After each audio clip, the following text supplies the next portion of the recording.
Hey, what's up, boys and girls? Another day in paradise. Let's take a look at this. Dolores is plugged in. She's getting some juice right now. She has about 99 miles of range left. I figured while I'm working on her today, I could get some juice while I'm at it. Why the heck not, right? I need to install that underbody tray. Now, I removed her when I was working on the steering rack and doing some things with the upfront coolant pumps and air compressor pump. So I'm gonna put that shield back on. It should be pretty straightforward. It should take about maybe 10-15 minutes or so. I have to jack the car up. The car's plugged in, so it's kind of cool now because the coolant pumps are actually running right now, so you could hear the little whine. That's kind of neat. I figured, you know, why not work and hear some relaxation music while I'm at it. So I'm going to jack the car up, install that tray, and I'll show you how it's done. This will give you a pretty good glimpse as to what the underside of a Tesla Model S looks like, too, in case you guys haven't seen it. Wait a second, newsflash. I was going to use that jack over there, but I forgot I had these race ramps. So I'm going to try using these race ramps. It's questionable here at best as to whether or not that's going to hit when it goes up, but thankfully the S has the air suspension. I sprung extra for the air suspension. So let's go here, and let's go to suspension, and okay, the car's charging, so it won't do that. So let's stop charging.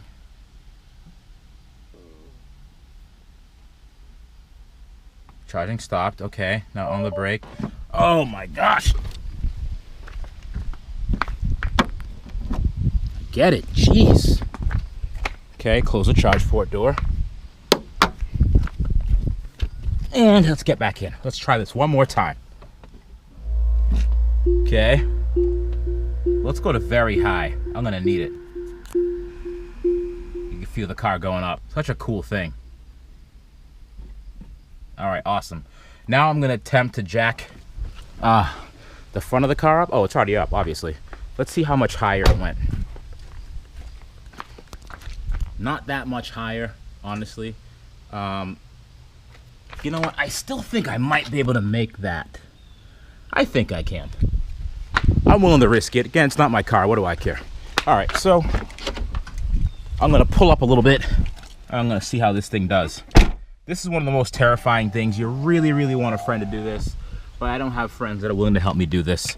So let's give it a whirl, shall we?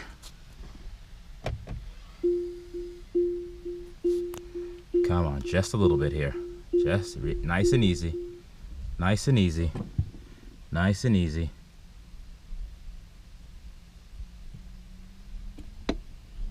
Okay, that was weird.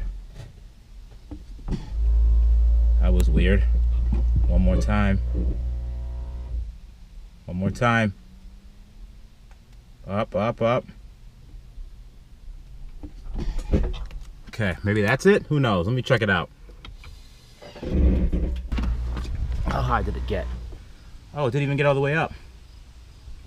Huh. All right. Let's go a little bit more. Okay, that was fun, dangerous, sexy, but somewhat exciting. Let's see underneath the Tesla Model S. All right, so I got both of those stopped. Now, before I do any work under this car, I have to put the some wheel chocks behind the rear wheels. The last thing I want is this car to roll down and kill me. So I'm gonna go ahead and I'm gonna do that. I have some wheel chocks in the garage I'm gonna put behind there. You'll notice a little water dripping. That's likely condensation from the AC. I had the AC blasting today. So I'm gonna plug the car back in just so I could hear the coolant pumps a little bit closer.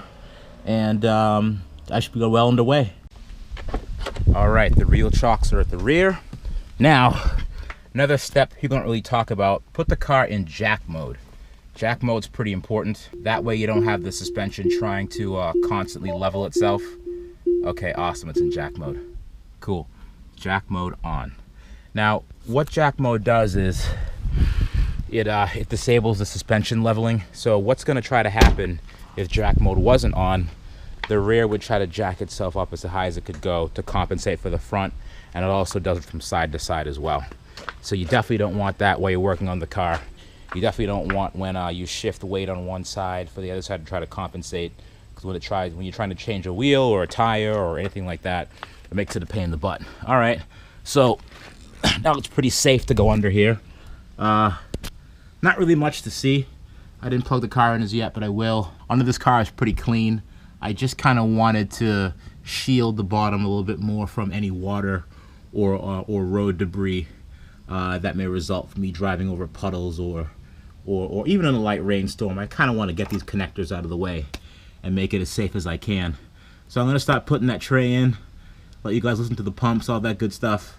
And yeah, 1 second. Alright, so I got some light shed underneath this bad boy here. Got my light going. So this is what you're looking at. I have a video, check my other videos out, but I have a video of me explaining everything from the top.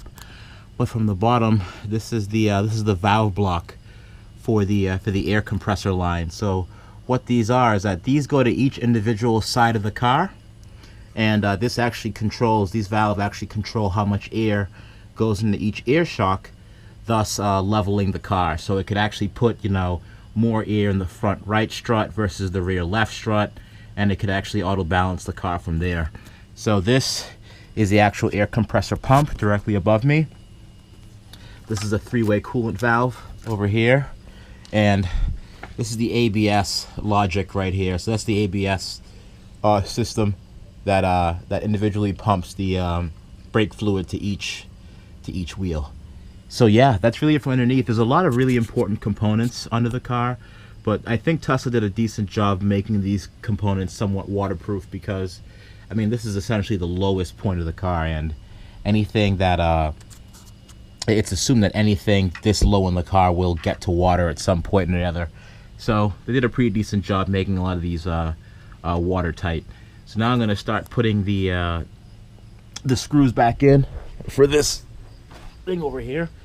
So now half my life I spend trying to find the screws that go in these holes, and I don't even know which ones they are, but I'm going to try a few to see whether or not they thread. Obviously I don't want to strip it or anything, so I'm going to make it go in easy. If you listen carefully, you could kind of hear the coolant pumps going. You probably can't because I'm outside, but I'm going to see if I can find some screws to get these holes started here, and I'll be back in a sec. So one of the best things ever is this random bucket that I have that has random nuts, bolts, and screws in it. Now this is a collection of nuts, bolts, and screws rather, that I've been collecting over the past several salvage cars that I've had in the past. So for example, this nut right here is something from the white salvage Tesla that I had. So I usually keep a collection of these just in case I need them in the future going forward for other cars that I fix. So a few moments later, I think I found shit.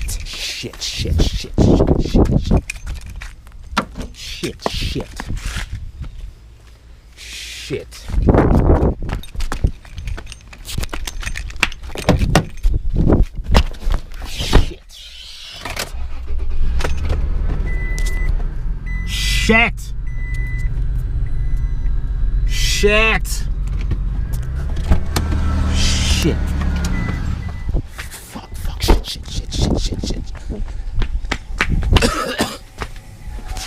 Han! The total cost for this car was $6,500. Would you pay $6,500 for this Tesla? I don't really care. That was a rhetorical question. After you masturbate for 6 months, what do you have? A sock baby? I don't really care. It's my wife's car. Not my problem. Where's your God now?